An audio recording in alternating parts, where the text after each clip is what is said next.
గర్భధారణ, ప్రసవం స్త్రీకి గొప్ప వరం లాంటిది. ఓ నలుసు కడుపున పడినాటి నుంచి నవమాసాలు సాగే ఈ సుదీర్ఘ ప్రయాణంలో ఎన్నో తీపి, చేదు జ్ఞాపకాలు. అయితే గర్భధారణ తర్వాత స్త్రీకి ఎదురయ్యే సమస్యల్లో అతి ముఖ్యమైనది జెస్టేషనల్ హైపర్టెన్షన్. ఇది సుమారు 7% గర్భిణీల్లో కనిపిస్తుంది.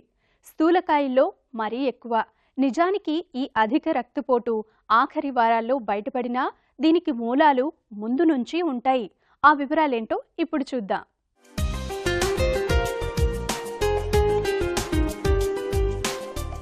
గర్భధారణ సమయంలో మహిళలు సాధారణంగా ఎదుర్కొనే సమస్య అధిక రక్తపోటు. ప్రతి 100 మంది గర్భిణుల్లో 3 అధిక రక్తపోటు వల్ల ఇబ్బందులు ఎదుర్కొంటున్నారు. గర్భస్థ సమయంలో హైపర్టెన్సివ్ డిజార్డర్ వల్ల అధిక రక్తపోటు సమస్య ఎదుర్కొనే మహిళలకు జన్మించే శిశువుల్లో 50% ఒకే రకమైన వైకల్యాలు సంభవించే అవకాశం ఉంది. ఈ సమస్య ఉన్న మహిళల్లో అధిక రక్తపోటు, మూత్రంలో ఎక్కువ ప్రోటీన్ ఉంటుంది. జీవనశైలిలో మార్పులు చేసుకోవటం ద్వారా అధిక రక్తపోటు సమస్యలను నివారించడం సులువవుతుంది. పండ్లు, కూరగాయలు ఎక్కువగా తీసుకుంటూ ప్యాక్ చేసిన ఆహార పదార్థాలను తగ్గించుకోవాలి. గర్భిణీగా ఉన్నప్పుడు, కాన్పు తర్వాత ఆరోగ్య పరిస్థితిని సమీక్షించడం ద్వారా వ్యాధులను అరికట్టవచ్చు. పిఐహెచ్ అంటే పేషెంట్కు ముందర బ్లడ్ ప్రెషర్ ఉండదు, అంటే ప్రెగ్నెంట్ కాకముందు బ్లడ్ ప్రెషర్ ఉండదు. ప్రెగ్నెన్సీ అయిన తర్వాత 5th మంత్లో మెల్లిగా బ్లడ్ ప్రెషర్ స్టార్ట్ అవుతుందన్నమాట. దాన్ని ప్రెగ్నెన్సీ ఇండ్యూస్డ్ హైపర్ టెన్షన్ అంటారు. ఇది ప్రివెంటబుల్ కండిషన్. బట్ ఒక్కసారి వచ్చిన తర్వాత ఎక్లాంప్సియా అని వస్తుంది అనమాట. ఒక్కసారి ప్రెగ్నెన్సీ ఇండ్యూస్డ్ హైపర్ టెన్షన్ వచ్చిన తర్వాత మళ్ళీ ఫిట్స్ వస్తే కష్టం. సో నార్మల్ బ్లడ్ ప్రెషర్ ఎంత? 120/80 mmHg ఉంటుంది normal blood pressure. So pregnant women every month వాళ్ళు చెకప్కి వెళ్తుంటారు.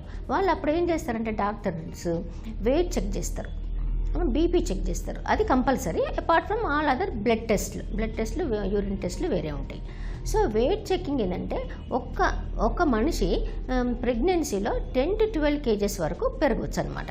అంటే యావరేజ్ వెయిట్ ఉన్న వాళ్ళు. దీంట్లో కూడా విభజిస్తాం అనమాట. First 3 months, second 3 months, last 3 months. So ఈ సెకండ్ 3 months నుంచి స్టార్ట్ చేస్తాం.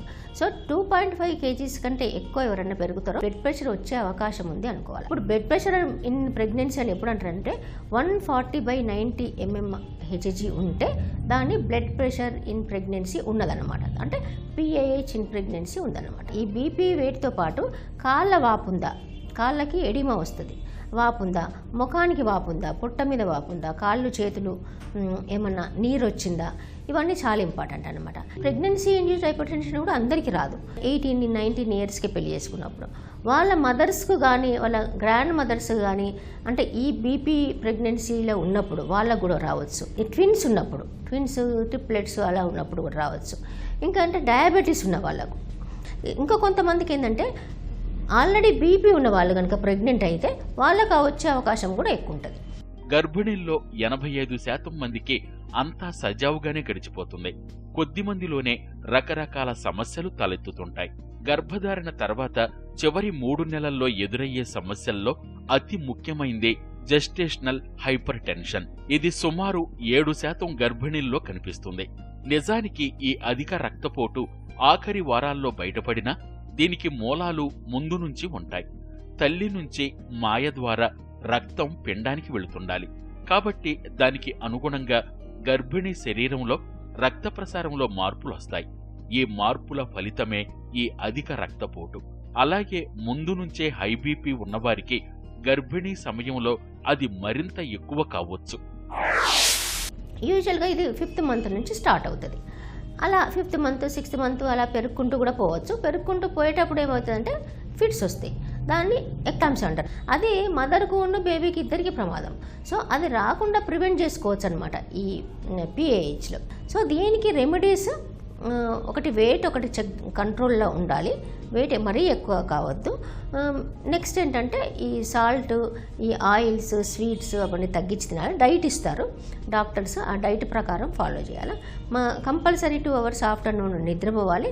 సో ఈ ప్రెగ్నెన్సీ ఇండ్యూస్డ్ హైపర్ టెన్షన్ వల్ల కాంప్లికేషన్స్ ఏంటంటే మదర్కు కాంప్లికేషన్స్ ఉంటాయి, బేబీకి కాంప్లికేషన్స్. ఎందుకు ఈ ప్రెగ్నెన్సీ ఇండ్యూస్డ్ హైపర్ టెన్షన్ వస్తుందంటే కొంతమందికి కొన్ని టాక్సిన్స్ ఉంటాయి అనమాట బాడీలో. ఆ టాక్సిన్స్ ఏం చేస్తాయంటే వెసల్స్ను చాలా కన్స్ట్రిక్ట్ చేస్తాయి, అంటే చాలా టైట్ చేస్తాయి అనమాట బ్లడ్ వెసల్స్ని. దానివలన బ్లడ్ సప్లై సరిగ్గా బేబీకి పోదు. ఈ బ్లడ్ సప్లై తగ్గడం మూలాన బేబీ సరిగ్గా పెరగదు. అలాంటప్పుడు ఏమవుతుందంటే బేబీ 9 monthsకి ముందు పుట్టొచ్చు, లో బర్త్ వెయిట్, చాలా వెయిట్ తక్కువగా పుట్టొచ్చు. సపోజ్ అలా పుట్టిందనుకోండి, అనాక్సియా అంటే బేబీకి చాలా రెస్పిరేషన్ తీసుకోవడం కష్టం అవుతుంది. మదర్కి ఎక్లాంప్సియా వల్ల కూడా చాలా ప్రాబ్లమ్స్ వస్తాయి అనమాట. సపోజ్ న్యూమోనియా రావచ్చు, లివర్ ప్రాబ్లమ్స్ రావచ్చు, దాని వలన మదర్కి డిఐసి రావచ్చు. సో అప్పుడు బాగా డెలివరీ అయిన తర్వాత చాలా బ్లీడింగ్ అయిపోతుంది అనమాట.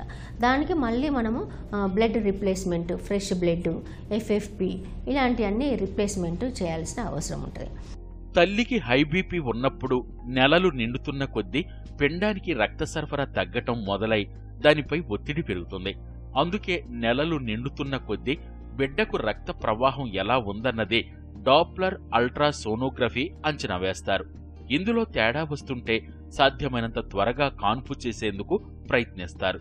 సాధారణంగా కాన్పైన తర్వాత 48 గంటల్లోనే బీపీ తగ్గుముఖం పట్టడం ఆరంభమవుతుంది. కొందరిలో ఈ బీపీ తగ్గటానికి 6 నెలల వరకు కూడా పట్టొచ్చు.